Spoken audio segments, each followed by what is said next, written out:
जय मसीह की। आप सभी को केयर ऑफ गॉड के नए वीडियो में स्वागत है। हम अपने परमेश्वर को अपना पिता, अपना गढ़, अपनी चट्टान, अपना चरवाहा और अन्य कई नामों से बुलाते हैं। हम ऐसा क्यों कहते हैं? शायद ये हमारा आदत बन गया होगा कि परमेश्वर को पिता, मेरा गढ़, मेरा चरवाहा वगैरह नामों से संबोधित करना। आज हम परमेश्वर को एक लोहार के रूप में देखेंगे। लोहार या ब्लैक स्मिथ वे लोग होते हैं जो धातुओं यानी मेटल्स के साथ काम करते हैं और उनसे उपयोगी चीजें बनाते हैं। वह इन धातुओं से उपयोगी बर्तन, हथियार जैसे चीजों को बना सकते हैं। अगर हम इज़राइल के इतिहास पर नजर डालें तो एक समय ऐसा भी आया था जब उनके दुश्मन पलिश्ती किसी तरह इज़राइल के सभी लोहारों को अपने देश में लाने में कामयाब रहे और इज़राइल को बिना किसी लोहार के छोड़ दिया था। इसलिए उनके पास दो तलवारों के अलावा कोई हथियार नहीं बचा था। तो राज्य में लोहार का होना जरूरी है। अब प्रश्न ये है कि हमें अपने परमेश्वर को लोहार क्यों कहना चाहिए। इसके लिए हम यिर्मयाह की पुस्तक उसके 6 अध्याय का 27 पढ़ेंगे। मैंने इसलिए तुझे अपनी प्रजा के बीच गुम्मट व गढ़ ठहरा दिया कि तू उनकी चाल परखे और जान ले। अब मैं इसे इंग्लिश में भी पढ़ता हूँ। हिंदी में ये वचन सही से अनुवाद नहीं हुआ।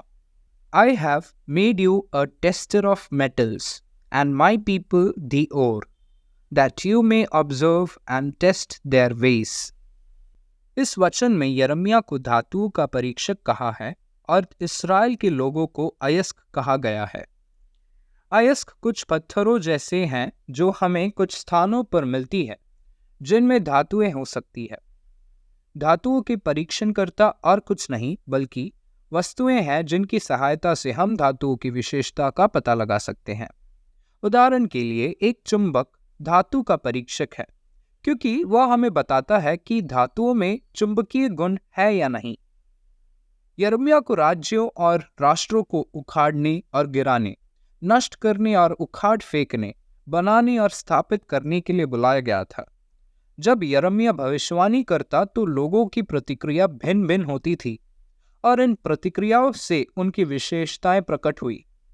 इसलिए परमेश्वर यिर्मयाह को धातुओं को परखने वाला कहता है। कई बार यिर्मयाह को लोग आके कहते कि हमारे विषय में परमेश्वर से प्रार्थना कर और हम तेरी बात मान लेंगे। लेकिन जब यिर्मयाह परमेश्वर का वचन उनसे बोलता तो वो उसके विपरीत करते। परमेश्वर इसराइलियों को अयस्क क्यों कहता है? अयस्क मूल्यवान है क्योंकि कुछ प्रोसेस के बाद हम उनसे धातुएं निकाल सकते हैं। यह चांदी हो सकता है, सोना, लोहा या कोई अन्य धातु हो सकता है। परमेश्वर हम में कुछ विशेषता या पोटेंशियल देखा होगा, इसलिए हमें अयस्क कहा जाता है। जब वह हमें देखता है तो वह उस मूल्य को देखता है जो कुछ प्रोसेसिंग या रिफाइनिंग के बाद हमारे पास हो सकता है। परमेश्वर इन अयस्कों की पहचान कैसे करता है? ये अयस्क किसी भी अन्य पत्थरों की तरह दिखता है, लेकिन सच्चा लोहार गंदगी के पार, कीचड़ के पार एक चमक देखता है और वह चमक अयस्क में धातु होने का निश्चय देता है। आइए याकूब और एसाव के जीवन पर नजर डालें और जानें कि परमेश्वर रूपी लोहार ने उन्हें कैसे चुना। याकूब और एसाव इसहाक और रिबेका से पैदा हुए जुड़वे बच्चे थे। रिबेका को बताया गया था कि उसके गर्भ से 2 जातियों का जन्म होगा। इन बच्चों पर नजर डालें तो इनका जन्म एक ही दिन हुआ था। वह एक जैसे दिखते थे, वह जुड़वे थे, इसलिए कोई भी आसानी से उनमें अंतर नहीं बता सकता था। लेकिन फिर रोमियो 9:13 में परमेश्वर क्यों कहता है, मैंने याकूब से प्रेम रखा परंतु एसाव से मैंने बैर किया? इस लोहार की खासियत यह है कि वह जिस भी पत्थर को चुनता है वह अयस्क में तब्दील हो जाता है। परमेश्वर ने जैसे ही याकूब को प्रेम से देखा तो वह उस लोहार के सामने अयस्क बन गया। एसाव ने अपना पहलेटे का अधिकार याकूब को बेच दिया और उसे तुच्छ जाना, जबकि याकूब हमेशा अपनी आशीष के लिए लड़ता रहा। उसने अपने पिता से आशीष प्राप्त करने की योजना बनाई। उसने आशीष के लिए परमेश्वर के दूत से तक लड़ाई की, जबकि एसाव ने ना तो लड़ाई की और ना ही कुछ किया, बल्कि केवल अपने पिता से आशीष प्राप्त किया। यदि हम याकूब और एसाव की मुलाकातों को देखें तो हम देखते हैं कि कैसे एसाव ने याकूब द्वारा भेजे गए उपहारों को अस्वीकार कर दिया था, क्योंकि एसाव के पास सब कुछ था। इन आशीर्वादों को प्राप्त करने के लिए इस याकूब को अपने मामा से, अन्य लोगों से लड़ना पड़ा था, जबकि एसाव को याकूब की तरह कष्ट नहीं उठाना पड़ा। परमेश्वर अयस्कों के साथ यही करता है। जब परमेश्वर किसी अयस्क को चुनता है तो वह सुनिश्चित करता है कि अयस्कों को रिफाइन किया जाए और धातुएं निकाले जाए। ये प्रोसेस या ये जो शोधन है बहुत दर्दनाक हो सकता है, लेकिन ये निश्चित रूप से धातुओं का जो चमक है और गुण है उसे सामने लाता है। परमेश्वर को इन अयस्कों की आवश्यकता क्यों है? इन अयस्कों को इसलिए चुना जाता है ताकि परमेश्वर को अपने उपयोग के लिए धातुएं मिल सके। वह हमें खड़ा करता है ताकि वह हम में अपनी सामर्थ्य प्रदर्शित कर सके और अपने नाम की महिमा ले सके। प्रत्येक लोहार की अपनी विशेषता और ब्रांड होती है। वह अपने द्वारा बनाई गई धातुओं पर या चीजों पर अपने छाप छोड़ना चाहते हैं। उसी प्रकार परमेश्वर अयस्कों से निकाली गई धातुओं पर भी वही छाप छोड़ना चाहता है। अगर परमेश्वर के इस छाप को इनकार करे और उस बुलावे को इनकार करे तो परमेश्वर ने मूसा को एक मुक्तिदाता के रूप में चुना था जो इसराइल को मिस्र से बाहर लाए। परमेश्वर ने सोचा होगा इसराइल का उद्धारकर्ता के लिए किसी व्यक्ति में क्या क्या गुण होने चाहिए। सबसे पहले और सबसे महत्वपूर्ण, उसे पता होना चाहिए कि लोगों पर शासन कैसे करना है।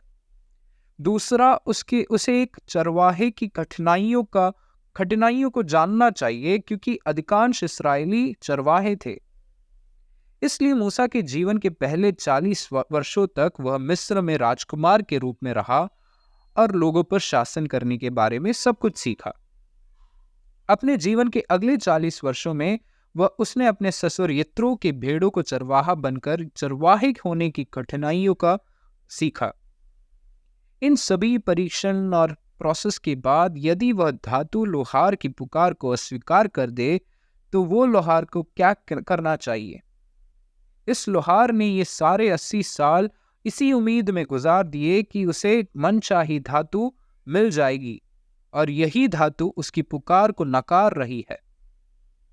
परमेश्वर हमें बताना चाहता है, अगर मैंने उस अयस्क के पीछे काम किया है तो मुझे वो परिणाम चाहिए, मुझे वो रिजल्ट चाहिए, क्योंकि मेरे पास उस उद्देश्य के लिए कोई अन्य अयस्क नहीं है, कोई अन्य और नहीं है। मैंने तुम्हें तैयार किया, मुझे तुम्हारी जरूरत है। तुम बुलावे को इनकार मत करो। यिर्मयाह ये मत कहो कि तुम बच्चे हो, तुम मेरी आदर्श धातु हो। शमूएल आश्चर्य मत करो कि आवाज कहां से आई, तुम मेरी आदर्श धातु हो। अनन्या पौल से मत डरो, वह जो परमेश्वर के लोगों को मारता है, क्योंकि मैंने उसे अपने साधन के रूप में चुना है। यदि परमेश्वर ने अपने अयस्क के रूप में हमें चुना है तो निश्चित रूप से प्रोसेसिंग और शोधन होगा जो दर्दनाक हो सकती है, लेकिन पीछे मत हटिए, क्योंकि अगर आप ऐसा करेंगे तो परमेश्वर का मन आपसे प्रसन्न ना होगा।